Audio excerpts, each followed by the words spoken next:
marketing influence la surconsommation par la publicité. Les gens, par exemple, au lieu de faire réparer leur article, ils vont aller en acheter des nouveaux. Et puis, on appelle ça un peu l'économie de la poubelle. Donc, au lieu de faire réparer ton grille-pain, n'importe quel électroménager, tu vas aller le jeter au vidange pour en acheter un nouveau. Donc, ça crée automatiquement de la surconsommation. Je crois que le marketing influence la surconsommation de façon à... La fameuse notion besoin contre vouloir. Donc, on a besoin de manger, puis on veut le dernier iPhone, par exemple. Donc, le marketing vient souvent influencer ces deux segments-là. Donc, ce qu'on veut devient un peu un besoin, puis c'est un peu ça l'enjeu du marketing, c'est qu'il crée beaucoup de besoins chez nous. Puis on le voit avec beaucoup de choses. Je pense que le iPhone, c'est un bon exemple. Avant, il lançait un nouveau produit à chaque 3-4 ans. Maintenant, c'est à chaque année qui nous pousse vers ça. Donc, pour répondre au deuxième segment par rapport à la planète, ben, c'est bien évidemment la pollution, mais il n'y a pas juste ça. Il y a aussi l'impact sur nous, les individus.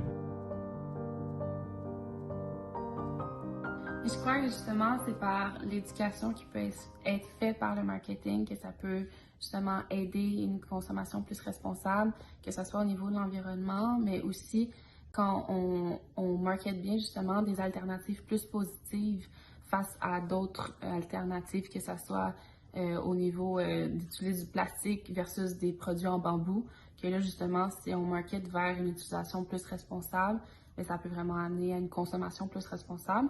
Et aussi, c'est dans la manière qu'on peut aussi démontrer par le marketing des comportements qui seraient meilleurs à adopter, ce qui peut aussi influencer les gens à adopter ces comportements aussi.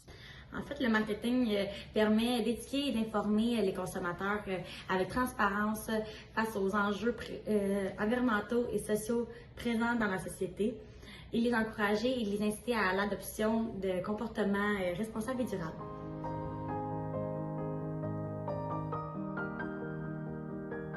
Je crois que oui, parce que justement, le marketing, ça va jouer dans le discours public, ça va jouer aussi dans la sphère d'influence publique. Puis, veut pas, c'est vraiment, on est entre autres formé par notre socialisation, justement, avec ce qu'on voit dans le discours public. Fait que oui, ça a un impact sur les mentalités, oui, ça a un impact sur les gens. Fait que c'est sûr que je crois vraiment que le marketing peut être utilisé à bon escient pour influencer justement les gens à adopter des bons comportements. Oui, je pense que le marketing a le pouvoir de changer notre perception face aux enjeux sociaux et environnementaux avec la sensibilisation et l'éducation. Toutefois, je pense que c'est limité parce que ça dépend des valeurs et des croyances des consommateurs et leur propre perception de ces enjeux. Les individus peuvent percevoir les campagnes de sensibilisation comme étant un moyen de persuasion commerciale.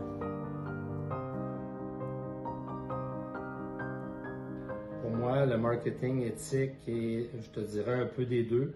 Les entreprises vont utiliser cette stratégie-là, oui, pour promouvoir leurs valeurs puis aller conscientiser les consommateurs par rapport à ça. Mais d'un autre côté, il y a beaucoup d'opportunisme aussi de la part des compagnies pour s'enrichir, faire plus de ventes, donc plus de profits. Donc, pour moi, c'est un peu des deux.